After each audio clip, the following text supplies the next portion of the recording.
Hello friends, എല്ലാവർക്കും PSC പാത്വേസിലേക്ക് സ്വാഗതം. അപ്പോൾ ഇന്ന് ഈ വീഡിയോയിലൂടെ ഡിസ്കസ് ചെയ്യാൻ പോകുന്നത് ക്ലോക്ക് പ്രോബ്ലംസിനെ കുറിച്ചാണ്. PSC എക്സാംസിന് ചോദിക്കുന്ന ഇമ്പോർട്ടൻറ്റ് ക്വസ്റ്റ്യൻസ് കൂടിയാണിത്. അപ്പോൾ നമുക്ക് വീഡിയോയിലോട്ട് കിടക്കാം.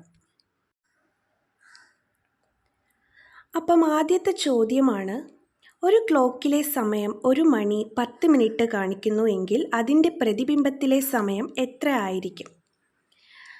അപ്പോൾ നമ്മൾ ഈ ഒരു ചോദ്യം നോക്കുമ്പോൾ തന്നെ ആദ്യം നമ്മൾ നോട്ട് ചെയ്യേണ്ടത് ഈ പ്രതിബിംബം എന്ന് പറയുന്ന വാക്കാണ്. പിന്നെ അതിൻ്റെ സമയം നമ്മൾ നോട്ട് ചെയ്യണം, 1 മണി 10 മിനിറ്റ്. ഇതിൻ്റെ ഒരു ഫോർമുല എന്ന് പറയുമ്പോൾ 11.60 എന്ന് പറയുന്ന നമ്പറിൻ്റെ ഈ 1.10 അത് ക്വസ്റ്റ്യനിലുണ്ട്. 1 മണി 10 മിനിറ്റ് എന്ന് ഉണ്ട്. അപ്പോൾ അതിൻ്റെ കൂടെ കുറയ്ക്കണം. അപ്പം അത് കുറയ്ക്കുമ്പോൾ കിട്ടുന്ന ആൻസറാണ് 10.50. അപ്പോൾ അതാണ് ഇതിൻ്റെ ഉത്തരം. ഈ ചോദ്യത്തിൻ്റെ ഉത്തരം അതാണ്, 10 മണിക്കൂറും 50 മിനിറ്റും. അപ്പോൾ ഇങ്ങനെ ഒരു ചോദ്യം ചോദിക്കുന്നു എങ്കിൽ അതിൻ്റെ ഫോർമുല എന്ന് പറയുന്നത് 11.60 തന്നിരിക്കുന്ന സമയം എന്ത് ചെയ്യണം? കുറയ്ക്കണം. അപ്പോൾ ആ ക്വസ്റ്റ്യനിൽ പ്രതിബിംബം എന്ന് പറയുന്ന വേർഡ് ഉണ്ടെങ്കിൽ ഈ ഫോർമുല നമുക്ക് ഉപയോഗിക്കാം.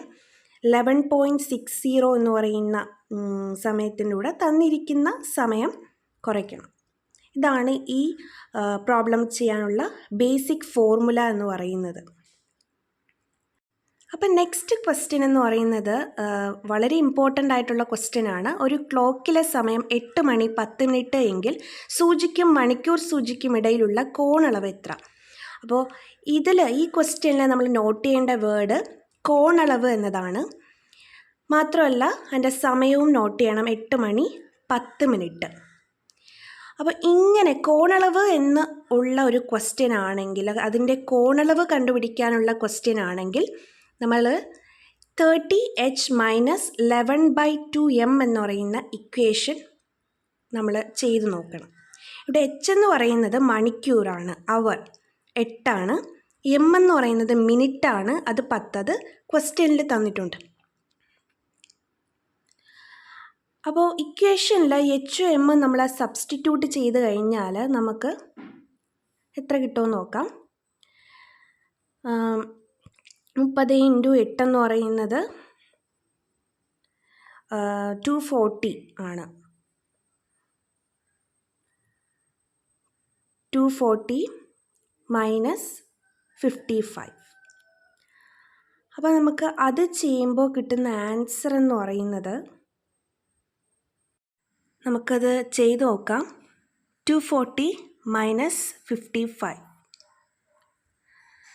അപ്പോൾ അത് നമുക്ക് ചെയ്യുമ്പോൾ 185 ആണ് കിട്ടുന്നത്. 185 ആണ് നമുക്ക് കിട്ടുന്നത്.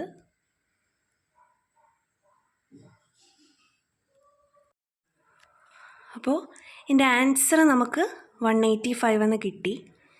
ഇവിടെ നമ്മൾ ശ്രദ്ധിക്കേണ്ടതെന്ന് പറഞ്ഞാൽ ഇത് 180-നെക്കാട്ടിയും കൂടുതൽ, 185 ആണ് നമുക്ക് കിട്ടിയത്. അത് 180-നെക്കാട്ടിയും കൂടുതൽ ആയിട്ടുള്ള സംഖ്യയാണ്.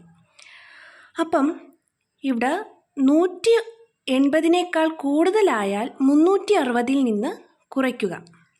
അപ്പം ഇവിടെ നമ്മൾ 360-ൽ നിന്നും നമുക്ക് കിട്ടിയ സംഖ്യയായ 185 കുറയ്ക്കണം. അപ്പം നമുക്ക് കിട്ടുന്ന ആൻസറാണ് 175 എന്നുള്ളത്. അപ്പോൾ അതാണ് ഈ ക്വസ്റ്റ്യൻ്റെ മെയിൻ ആൻസർ എന്ന് പറയുന്നത്. അപ്പോൾ ഇങ്ങനൊരു ക്വസ്റ്റ്യൻ വന്നാൽ ഈ ഒരു ഇക്വേഷനാണ് മെയിനായിട്ട് ചെയ്യേണ്ടത്. അത് കോണളവ് എന്ന് പറഞ്ഞിട്ടൊരു ക്വസ്റ്റ്യൻ വന്നാൽ ഈ ഒരു ഇക്വേഷനാണ് അതിൻ്റെ ബേസിക് ഇക്വേഷൻ. ഇത് വളരെ ഇമ്പോർട്ടൻ്റ് ആയിട്ടുള്ള ഇക്വേഷനാണ്. അപ്പോൾ ഇന്ന് ഡിസ്കസ് ചെയ്ത 2 ക്വസ്റ്റ്യൻസും വളരെ ഇമ്പോർട്ടൻ്റ് ആയിട്ടുള്ള ക്വസ്റ്റ്യൻസാണ്. അപ്പോൾ ഈ ക്വസ്റ്റ്യൻ നിങ്ങൾ ചെയ്ത് കമൻറ്റ് ബോക്സിൽ ഇടണം.